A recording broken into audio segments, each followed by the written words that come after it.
ప్రధాని మోదీతో సీఎం చంద్రబాబు సమావేశం ముగిసింది. గంటకు పైగా జరిగిన భేటీలో పెహల్గాం ఉగ్రదాడి, తాజా పరిణామాలపైన మోదీ చంద్రబాబు మధ్య చర్చ జరిగింది.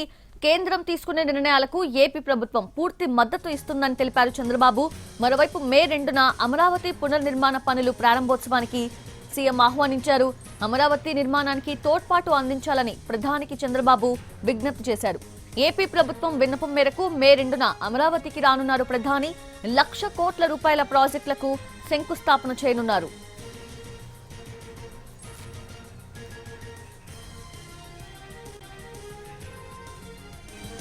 ఇటది ప్రధాని మోదీతో సీఎం చంద్రబాబు సమావేశం ముగిసింది. గంటకు పైగా కూడా వాళ్ళిద్దరి మధ్య ఆ సమావేశం జరిగినట్లుగా తెలుస్తుంది. పూర్తి అప్డేట్స్ తెలుసుకుందాము. మా ప్రతినిధి ప్రసాద్ లైవ్ లో సిద్ధంగా ఉన్నారు.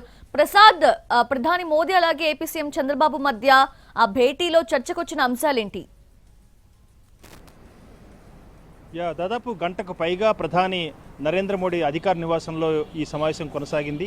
సమావేశంలో 2 అంశాలు ప్రధానంగా చర్చకు వచ్చాయి. ఒకటి, ఏపీ రాజధాని అమరావతికి కేంద్ర ప్రభుత్వం ఇచ్చినటువంటి సహాయము, చేస్తున్నటువంటి సహాయము, తోడ్పాటుతో పాటు పూర్తిగా ఈ అమరావతి నిర్మాణం చెందినటువంటి అనేక అంశాలపై కేంద్ర ప్రభుత్వం నుంచి అనేక రకాలుగా అనేక మంత్రిత్వ శాఖల ద్వారా వనరులను సమకూర్చుకునేందుకు ఉన్న అవకాశాలను కూడా ప్రధానికి వివరించినట్టుగా తెలుస్తుంది. ఆ మేరకు కొద్దిపాటి వివరణ కూడా ప్రధానికి తెలియజేసినట్టుగా కూడా తెలుస్తుంది. అయితే దీంతోపాటు ఈ కార్యక్రమానికి సంబంధించి మే 2వ తేదీన అమరావతి పునర్నిర్మాణానికి చెందినటువంటి శంకుస్థాపన కార్యక్రమాలు ఏర్పాటు చేయడం జరిగింది.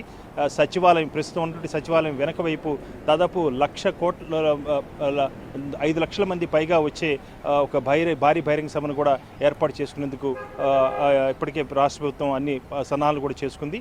ఈ విషయాన్ని కూడా ప్రధానమంత్రి తెలియజేశారు. అదేవిధంగా రోడ్డు షో కూడా ఆ రోజు ఉంటుంది.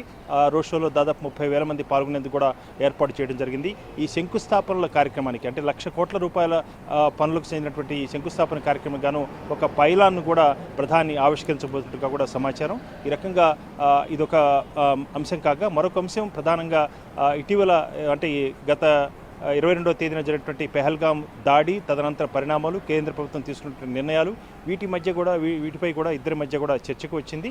అయితే ఏపీ ప్రభుత్వం పూర్తిగా కేంద్ర ప్రభుత్వం తీసుకునే ఏ నిర్ణయానికైనా కానీ పూర్తి స్థాయిలో మద్దతు ఉంటుందన్న అంశాన్ని కూడా స్పష్టం చేసినట్టుగా కూడా తెలుస్తుంది చంద్రబాబు నాయుడు.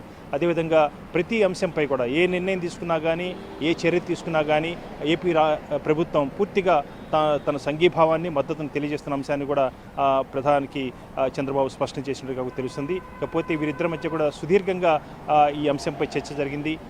ప్రభుత్వం యొక్క ఆలోచన ఏ రకంగా ఉంది, అదేవిధంగా ఈ పెహల్గాము దాడి తదనంతర పరిణామాల వల్ల వచ్చే పరిణామాలు ఏ రకంగా ఉంటున్నాయి, దీని ప్రభావం ఆర్థిక వ్యవస్థపై, అదేవిధంగా ఇరు దేశాలపై ఉన్నటువంటి సంబంధాలపై, అదేవిధంగా ప్రజల యొక్క అభిమతం ఏ రకంగా ఉందన్న అంశాలపై కూడా ప్రధాని రాష్ట్ర ప్రభుత్వాన్ని, రాష్ట్ర ముఖ్యమంత్రిని